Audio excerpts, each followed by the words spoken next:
ചെറുതുരുത്തിയുടെ ഹൃദയഭാഗത്ത് ആധുനിക സൗകര്യങ്ങൾ ഒത്തുചേരുന്ന മികച്ച വാസസ്ഥലം ഒരുക്കുകയാണ് ലാൻഡേൺ അപ്പാർട്ട്മെന്റുകൾ. ഷൊർണൂർ റെയിൽവേ സ്റ്റേഷന്റെ തൊട്ടടുത്ത് 2 BHK 3 BHK ഭവനങ്ങൾ, വിശാലമായ പാർക്കിംഗ് ഏരിയ, ജനറേറ്റർ സൗകര്യം എന്നിവയും ഒരുക്കിയിട്ടുണ്ട്. വാടകയ്ക്കെടുക്കാൻ താല്പര്യമുള്ളവർക്കും ലളിതമായ EMI സൗകര്യങ്ങളിലൂടെ സ്വന്തമായി വാങ്ങാൻ ആഗ്രഹിക്കുന്നവർക്കും ഒരുപോലെ തിരഞ്ഞെടുക്കാവുന്ന മികച്ചൊരു അവസരം. നിങ്ങൾക്കും ഇതിലൊരു അപ്പാർട്ട്മെന്റ് വേണമെന്നുണ്ടെങ്കിൽ താഴെ കാണുന്ന നമ്പറിൽ കോൺടാക്ട് ചെയ്യുക.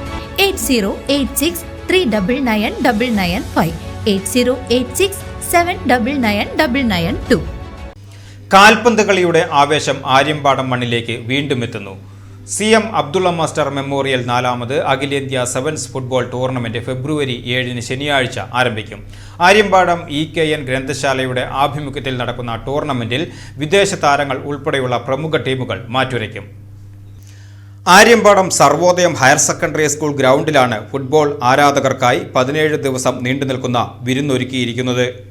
ശനിയാഴ്ച വൈകിട്ട് 7 സേവ്യർ ചിറ്റലപ്പള്ളി MLA ടൂർണമെന്റ് ഉദ്ഘാടനം ചെയ്യും. നഗരസഭാ വൈസ് ചെയർമാൻ PN സുരേന്ദ്രൻ അധ്യക്ഷത വഹിക്കും.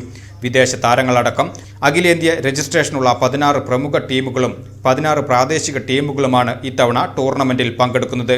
ഈ സീസണിൽ തൃശൂർ ജില്ലയിൽ നടക്കുന്ന ആദ്യ അഖിലേന്ത്യാ സെവൻസ് ടൂർണമെന്റ് എന്ന പ്രത്യേകതയും ആര്യമ്പാടം മത്സരത്തിനുണ്ട്. ഉദ്ഘാടന ദിവസം സർവോദയം സ്കൂളിലെ കുട്ടികൾക്കും സ്ത്രീകൾക്കും പ്രവേശനം തികച്ചും സൗജന്യമായിരിക്കും.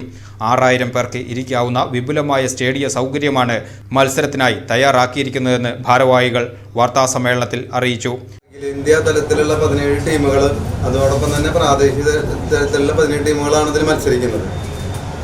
ഇതിൽ കഴിഞ്ഞ 3 വർഷങ്ങൾ നടത്തിയിട്ടുള്ളതിന് വ്യത്യസ്തമായിട്ട് അഖിലേന്ത്യാ ടീമുകളാണ് കേരളത്തിലെ ഐ ലീഗ്, സൂപ്പർ ലീഗൊക്കെ കളിക്കുന്ന മികച്ച കളിക്കാരെയാണ് ആര്യമ്പാടത്ത് ഈ അഖിലേന്ത്യാ ടൂർണമെൻറ്റ് നമ്മൾ അണിനിരത്തുന്നത്. ഈ ജില്ലയിലെ തന്നെ 1-2 ടൂർണമെൻറ്റിലെ ഏറ്റവും പ്രമുഖ ടൂർണമെൻറ്റായിട്ടാണ് ഇത് മാറാൻ പോകുന്നത്. തൃശ്ശൂർ ജില്ലയിൽ ആകെ ഇപ്പോൾ നിലവിൽ ആദ്യത്തെ അഖിലേന്ത്യാ ടൂർണമെൻറ്റാണ് ഇപ്പോൾ നമ്മൾ ആര്യമ്പാടത്ത് സംഘടിപ്പിച്ചിട്ടുള്ളത്.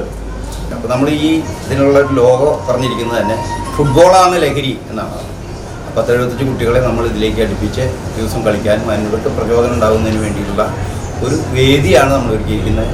അതിനുള്ള സംരംഭമാണ് ഇപ്പോൾ 4ാമത് പ്രാവശ്യം അഖിലേന്ത്യാ തലത്തിൽ ഉയർത്തിയിട്ടുള്ള ഫുട്ബോൾ ടൂർണമെൻറ്റ് എന്നാണ് എനിക്ക് പക്ഷേ ആ വ്യക്തി സ്ഥാപിച്ച ഗ്രന്ഥശാലയുടെ പേരിൽ അതുപോലെ തന്നെ ജാതിമതഭേദ ചിന്തകളൊക്കെ മാറ്റി ജനസമൂഹത്തെ ഒന്നായി കാണുന്ന ഒരു കായിക മാമാങ്കത്തെ അടിസ്ഥാനത്തിൽ അദ്ദേഹത്തെ ഓർമ്മിക്കുക, ഒരു ജനകീയ കായിക വിനോദത്തിൻ്റെ അടിസ്ഥാനത്തിൽ അദ്ദേഹത്തെ ഓർമ്മിക്കുക, അല്ലെങ്കിൽ അദ്ദേഹത്തിൻ്റെ പേര് നിലനിർത്തുക എന്നുള്ളതാണ് നമ്മൾ ഇങ്ങനെ ഫുട്ബോൾ ടൂർണമെൻറ്റ് നടത്തുന്നതിൻ്റെ ഒരു അടിസ്ഥാനം. ഇത് 4ാമത്തെ വർഷമാണ്.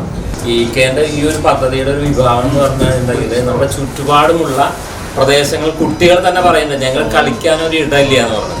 അപ്പോൾ അവർ ആ കളിക്കാനുള്ള ഇടത്തിലേക്ക് തിരികെ കൊണ്ടുവരിക എന്നുള്ള ഒരു ലക്ഷ്യവും കൂടെ ശരിക്കും ഇത് എങ്ങനെ വിജയിച്ചു വരുന്നുണ്ടെങ്കിൽ അതിൻ്റെ ഒരു ഭാഗമായി അതിൻ്റെ ഒരു ഫണ്ടും ഒരു പക്ഷേ ഇത്തരം കാര്യങ്ങൾക്ക് വിനിയോഗിക്കാം എന്ന അർത്ഥത്തിലാണ് ഒരു ഗ്രന്ഥശാല എന്ന അർത്ഥത്തിൽ തന്നെ അതിൻ്റെ ഒരു സംസ്കൃതി ഇതിനകത്ത് ഉൾക്കൊണ്ട ഒരു കണ്ടന്റാണ് യഥാർത്ഥത്തിൽ തന്നെ അതും ഇതിൻ്റെ കൂടെയുള്ളതാണ്.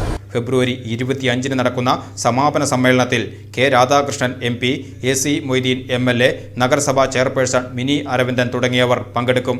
Working chairman Suresh Babu, general convener MS Vinod, TR Rajan, KV Jose എന്നിവർ വടക്കാഞ്ചേരി പ്രസ് ക്ലബ്ബിൽ നടത്തിയ വാർത്താ സമ്മേളനത്തിൽ ടൂർണമെന്റിന്റെ ഒരുക്കങ്ങൾ വിശദീകരിച്ചു.